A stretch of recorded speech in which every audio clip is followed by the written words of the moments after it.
How to fix 7-Eleven app not working.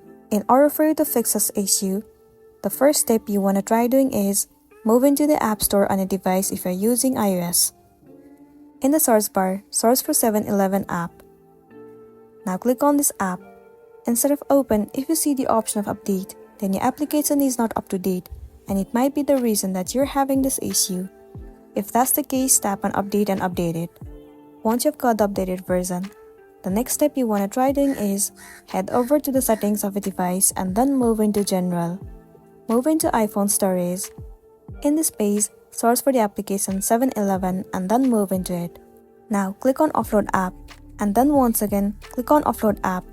It will clear the cache and the storage of the application. It will also remove all of the unwanted bugs and make your application run smoothly.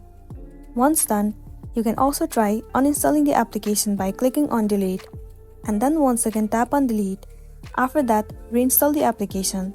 Most of the time, reinstalling the app has also fixed the issue, so you might be also good to go. That's the wrap for this video. If this video helped you, give it a like and check out our next tutorial. Thank you.